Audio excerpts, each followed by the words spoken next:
안녕하세요. 책으로 따뜻한 세상 만드는 교사들 책다세에서 운영진으로 활동하고 있는 홍정인입니다.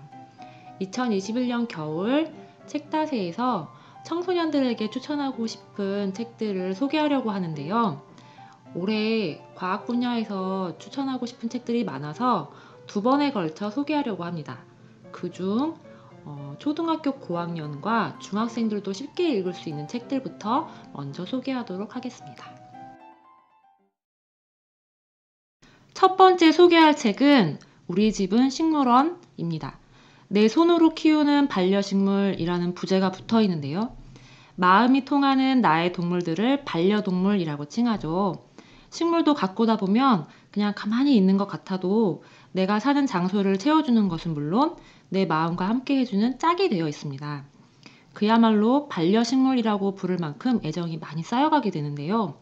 식물과 함께 잘 지내기 위해서는 식물 가꾸기에 대해서 잘 알아야겠습니다. 이 책은 쉽게 가꿀 수 있는 식물들을 소개해주면서 물 주는 때가 언제인지, 잎의 상태를 어떻게 관찰해야 하는지, 영양을 공급하고 화분을 바꿔주는 것은 어떻게 하는지 등등을 꼼꼼하게 알려주고 있어요. 어린이 친구들도 읽을 수 있을 만큼 쉽고 친절하게 안내되어 있습니다. 이번 방학에 내 방 책상 한켠에 작은 화분을 드리고 행복한 식물 집사가 되어보시기 바랍니다. 두 번째 책은 정부희 곤충학 강의입니다. 어릴 때 곤충을 들여다보면서 시간을 보낸 기억이 있으시죠? 어릴 때일수록 그 작은 생명체가 신기하고 매력적으로 느껴지는 것 같습니다. 곤충의 몸 구조나 움직임의 원리가 미래의 기계나 로봇의 움직임을 연구하는 데 쓰이기도 한다고 해요. 곤충이 미래 식량의 중요한 축이 될 것이라고도 하고요. 최근 들어서 곤충에 대한 관심이 높아지는 것 같지만 사실 곤충은 인류가 탄생하기 훨씬 오래전부터 지구에 살았고 이미 인간과 가장 가까운 곳에서 살고 있습니다. 바깥 활동이 점점 줄어드는 우리 아이들은 어떤 곤충을 만나면서 살고 있을까요? 이 책은 곤충을 이해하는 데 꼭 알아야 할 이론을 골라서 쉽고 재미있게 풀어 쓴 곤충학 입문서입니다. 전문 용어를 우리말로 풀어 써서 쉽게 읽을 수 있고요. 저자가 직접 찍은 사진들이 풍부하게 실려 있어서 아주 생생합니다. 곤충의 탄생과 진화, 몸 구조, 생존 전략에 이르기까지 알면 알수록 정교하고 경이로운 곤충의 세계로 빠져보시기 바랍니다. 세 번째 책은 나는 기린 해부학자입니다. 라는 제목인데요. 우리는 평소에 겉만 보고 살 수밖에 없어서 그런지 그 내부에 대한 관심과 호기심을 떨쳐버릴 수가 없습니다. 그래서 어릴 때 괜히 집안의 기계를 뜯어보기도 하고 그러지 않았나요? 동물의 몸속을 들여다보는 일도 좀 긴장되지만 그만큼 궁금함도 굉장히 크죠. 그런데 기린 해부라니 말만 들어도 무척 생소합니다. 이 책은 10년간 30마리 정도의 기린을 해부하면서 연구한 젊은 여성 과학자의 이야기입니다. 기린 덕후였던 소녀가 기린 박사가 될 때까지의 기록이 생생하게 담겨 있는 책입니다. 동물원, 박물관, 해부실을 둘러싼 이야기는 물론이고 특히 과학자로 성장하는 여정이 아주 인상적입니다. 과학자나 연구자가 되기를 꿈꾸는 학생, 동물에 관심이 많은 학생, 자신이 좋아하는 것이 있는데 주저하는 학생들에게 추천합니다. 네 번째 책은 인공지능 너 때는 말이야 입니다.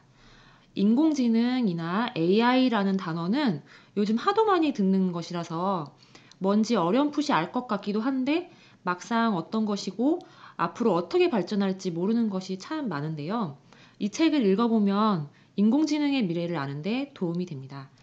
이 책은 단지 인공지능의 밝은 미래만 말하고 있지 않은데요.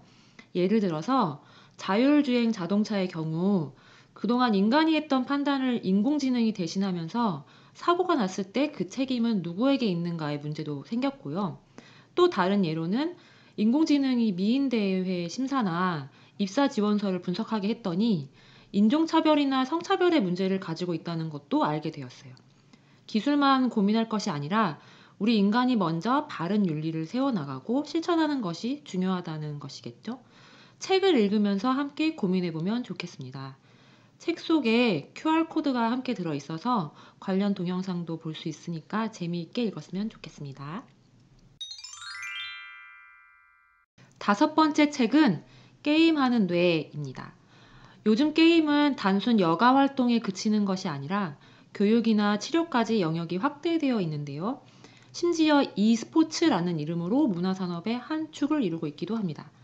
그런데 게임이라는 단어에는 중독, 폭력성, 충동 등 깨름직한 단어들이 늘 함께하고 있어요.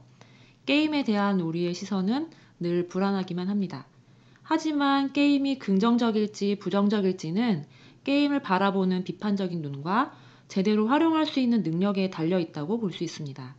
이 책은 인지신경과학 연구 자료들을 근거로 게임에 대한 부정적인 시선과 편견에 대해 이야기하고 있습니다. 게임이 인지 기능을 향상시킬 수도 있고 사회 정서적 건강을 개선하는 데 기여할 수 있다는 이야기가 담겨 있어요. 게임을 좋아하는 학생들은 물론이고 자녀의 게임 문제로 우라통이 터지는 부모님들이 함께 읽어보면 좋은 책입니다. 6번째 책은 과학이 가르쳐준 것들입니다. 과학적 태도라던가 과학을 좋아하는 학생들의 이미지는 안경을 축혀 올리면서 어려운 말을 남발하고 딱딱하게 분석하는 괴짜 이미지에 가까운데요. 웃다가도 고개를 끄덕이곤 합니다. 이 책은 과학을 통해 얻는 것이 단순히 지식이 아니라 자유롭고 유쾌한 삶을 위한 어떤 태도라고 말하고 있어요.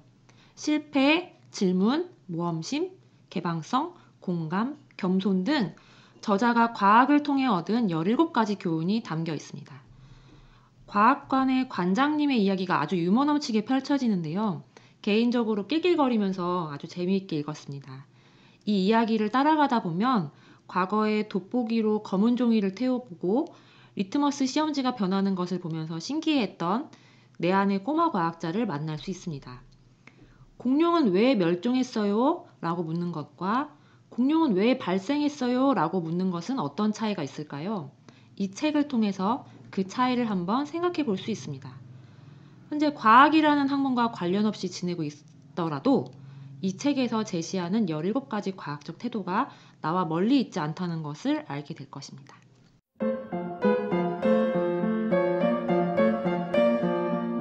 네, 이렇게 2021년 겨울 책다새 추천도서 목록 과학 분야 1탄 총 6권을 살펴봤는데요. 과학 분야 2탄도 있으니까 많이 기대해 주시고요. 책다새 홈페이지에 들어가면 책의 난이도와 간단한 서평이 올라와 있으니까 함께 살펴보시면 좋겠습니다. 감사합니다.